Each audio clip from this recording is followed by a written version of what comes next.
اولین تلویزیون اینترنتی ایران تقدیم می‌کند.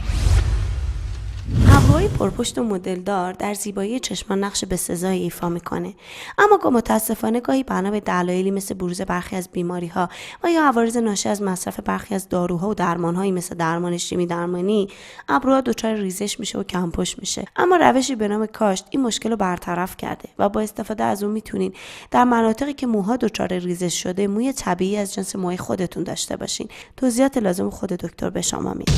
با عرض سلام خدمت بینندگان عزیز و محترم، من دکتر محسن پیروز هاشمی، بورد پیوند مو از امریکا هستم و در این جلسه اطلاعاتی در رابطه با پیوند ابرو و مژه میخوام خدمت شما ارائه بدم. در رابطه با پیوند ابرو و مژه و حتی ریش یا مناطقی از بدن که مو به صورت دائمی میخوایم تو منطقه پیوند کنیم، مثل مناطقی که مثلا در اثر سوختگی موشون رو از دست دادن ولی در به صورت طبیعی مو دارن، ما باید در این موارد هم بر بالاتر از 90% موارد از موهای ناحیه بالای گوش و پشت سر استفاده میکنیم، ولی خاصیت و ماهیت این موها تو مناطق مختلف با هم متفاوته. فرض کنید موهای ناحیه بالای گوش موهای نازکتریه و موهای ناحیه پشت سر موهای ضخیم‌تریه و بستگی به شرایط مو، قطر مو، شکل مو، حالت پیچ داشتن یا به اصطلاح فر بودن یا فر نبودنش، ما از این موها استفاده می‌کنیم و در منطقه مورد نیاز پیوند می‌کنیم. در رابطه با پیوند ابرو متاسفانه یه ذهنیتی برای افراد ایجاد شده که پیوند ابرو حتما تصویر باید غیر طبیعی پیدا کنه و این به خاطر عملکرد متاسفانه ضعیف بعضی از مراکز که پیوندهای غیر عادی شامل چند مو در داخل یک منفذ با خوابهای غیر طبیعی که معمولا به صورت عمودی و صاف پیوند شده و یه تصویر غیر عادی برای افراد ایجاد کردن که معمولا این پیوندها توسط افرادی که تجربه کافی در رابطه با پیوند مو ندارن انجام میپذیره و عوارض تقریبا دائمی ایجاد میکنه و همین نگرش رو ایجاد کرده که پیوند موی ابرو همیشه باید غیر عادی باشه، در صورتی که پیوند موی ابرو کاملا میتونه تصویر طبیعی داشته باشه، به صورتی که هیچ شخصی تشخیص نده که این ابروها پیوند شده و این شرایط خاصی رو میخواد. مهمترین مطلب زاویه موه. موهای ابرو هر کدوم خواب خاص خودشون رو دارن.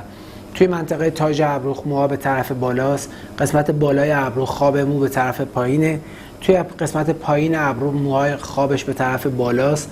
توی آقایون با خانوما فرق میکنه، خانوما معمولا قسمت‌های پایین ابرو که خواب به طرف بالاست اصلا بر می‌دارن و ما تو پیوند دیگه نیاز نیست اونا رو پیوند کنیم، ولی تو آقایون باید همه این موها با هم پیوند بشه. زاویه پیوند مو شاید حاده‌ترین یا تندترین زاویه‌ایه که ما تو پیوند استفاده می‌کنیم، یعنی زاویه اولش 10 درجه و بسیار بسیار با تکنیک‌های خاص باید با زاویه بسیار به اصطلاح مماس بر پوست پیوند بشه تا خواب طبیعی پیدا کنه.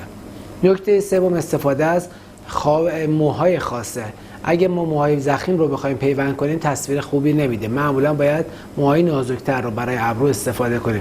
همونطور که مشاهده میشه اینجا ابروها به صورت بلند با زاویه کاملا طبیعی کاش شده، این موها تمام کاشته ابروه و تصویر کاملا طبیعیه. فردا شخص میتونه با تمیز کردن این منطقه به راحتی تو محیط کار حاضر بشه.